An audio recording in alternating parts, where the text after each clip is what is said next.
যেটা অবাধ্য হয় সেটা মানুষের মৃত্যু হতে পারে না। রাসূলুল্লাহ সাল্লাল্লাহু আলাইহি ওয়াসাল্লামের বিখ্যাত হাদিস যেটা প্রত্যেক শুক্রবার জুমার নামাজের খুতবায় শুনতে পান, আল হাসান ওয়াল হুসাইন সাইয়্যিদা শাবাব আহলাল জান্নাহ, হাসান এবং হুসাইন বেহেশতের যুবকদের সরদার। রাসূলুল্লাহ সাল্লাল্লাহু আলাইহি ওয়াসাল্লাম আরো বলেছেন, ইন্নাল হুসাইন মিসবাহুল হুদা ওয়া সাফিনাতুন নাজাহ। হুসাইন রাসূলুল্লাহ সাল্লাল্লাহু আলাইহি ওয়াসাল্লাম আরো বলেছেন, হুসাইন মিন্নি ওয়া আনা আলাল হুসাইন। হুসাইন আমার হতে এবং আমি হুসাইন হতে। ইমাম এবং তার সঙ্গী সাথীদের অপরাধ ছিল তারা ইয়াজিদের গুনাহগারী ও স্বৈরতান্ত্রিক শাসন মেনে নেয়নি ও বেশিরভাগই লম্পট ইয়াজিদকে মুসলমান ও মুমিনদের নেতা বলে মেনে নিতে পারেননি।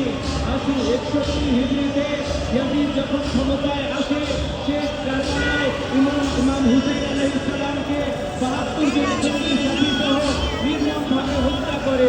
61 হিজরিতে ইয়াজিদ নবীর পরিবারকে হত্যা করে, নবীর রক্তকে হত্যা করে। 62 হিজরিতে ইয়াজিদ মদিনায় 10,000 সৈন্য পাঠায়। ইয়াজিদের বাহিনী মদিনায় হাজার হাজার নারীকে ধর্ষণ করে এবং রাসূলের বিশিষ্ট সাহাবীদেরকে হত্যা করে এবং মসজিদে নববীতে উট ঘোড়া এগুলো করে রাখে। 3 দিন মসজিদে নববীতে নামাজ হয়নি। 65 হিজরিতে ইয়াজিদ মদিনায় অ্যাটাক করে। 63 হিজরিতে ইয়াজিদ মক্কায় অ্যাটাক করে, মক্কায় হামলা করে কাবা ঘরে আগুন দিয়ে দেয়। রাসূলুল্লাহ সাল্লাল্লাহু আলাইহি ওয়াসাল্লামের বিশিষ্ট সাহাবীদেরকে হত্যা করে। আজকে সেই ইয়াজিদের আজকে আমরা সেই হুসাইনের সাহাবে দিবস পালন করছি। সেই হুসাইনের উম্মতি ছাড়া একজনও বেহেশতে যেতে পারবে না, একজনও বেহেশতে যেতে পারবে না।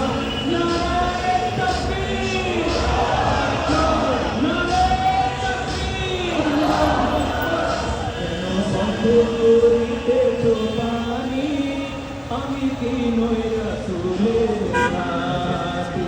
কেন বন্ধ করিতেছো পানি আমি কি নই রাসূলের নাতি।